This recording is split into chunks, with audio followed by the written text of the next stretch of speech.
1 Corinthians 10:13. No temptation has seized you except what is common to man. And God is faithful. He will not let you be tempted beyond what you can bear. But when you are tempted, he will also provide a way out so that you can stand up under it. When you're at war, you have to know the tricks of thy enemy. 1 Peter 5:8 warns believers to stay vigilant. Your adversary, the devil, prowls around like a roaring lion, seeking someone to devour. The enemy has the rook of temptation.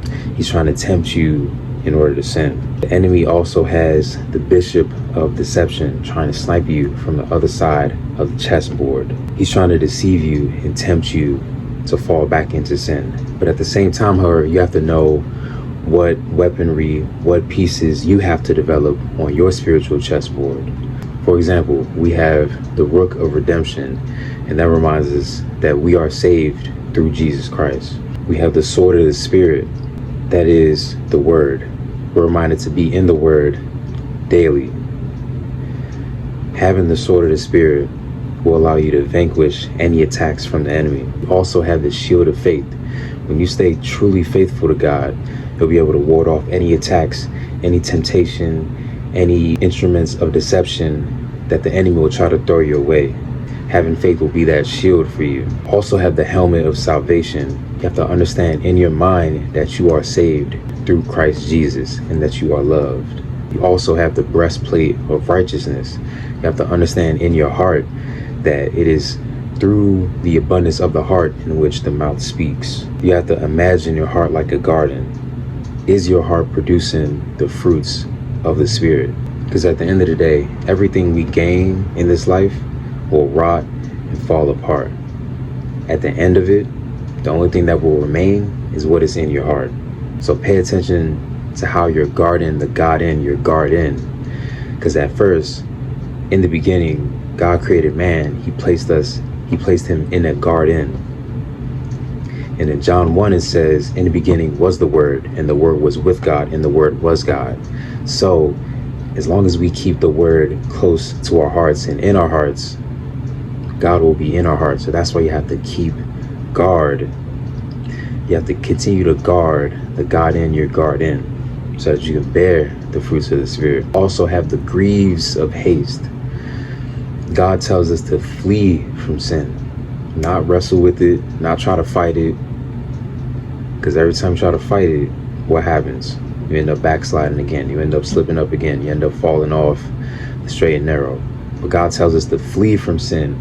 If you go to 2 Timothy 2, verse 22, flee youthful passions and pursue righteousness, faith, love, and peace, along with those who call on the Lord from a pure heart. 1 Corinthians 6:18, flee from sexual immorality. Every other sin a person commits is outside the body, but the sexually immoral person sins against his own body. What it means to flee from sin. You're urgently fleeing from sin. It's not a casual, or let me just get up and move. No, you have to urgently flee the sin, as if the fire alarm has just been pulled in your building and you're trying to get up out of there quickly. You're not just casual, oh, let me just go take my time. No, you have to get up out of it. You have to quickly get up and do something.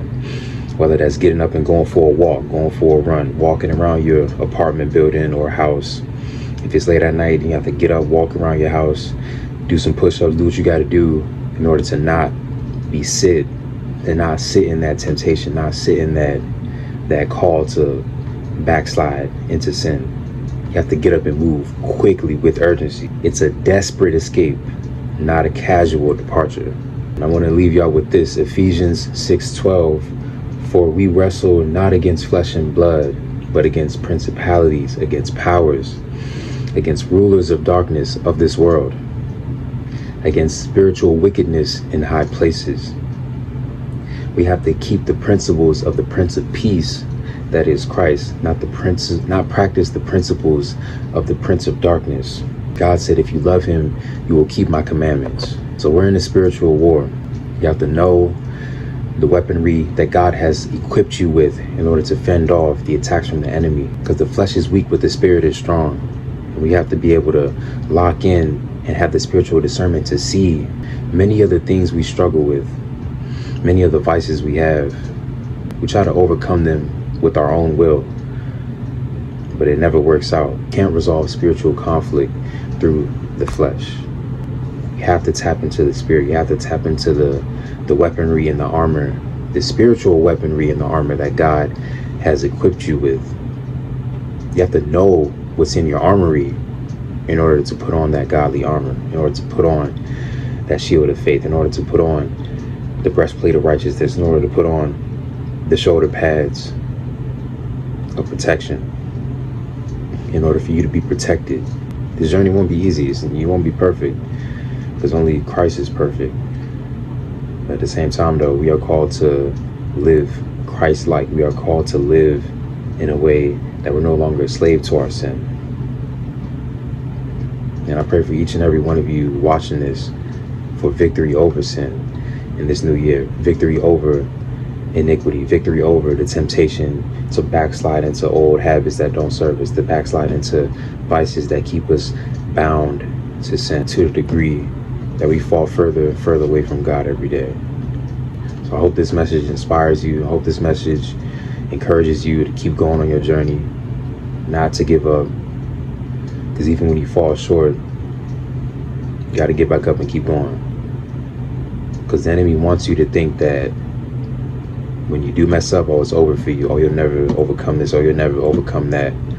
That's what the enemy wants you to think. That's what the enemy wants. He wants to deceive you in order to thinking that you'll never beat this, you'll never overcome that.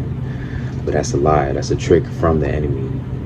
He wants you to think that you can never overcome this. He wants you to think that it's impossible. But with God, all things are possible. With man, this is impossible. But with God, this is possible. Get back on and keep going.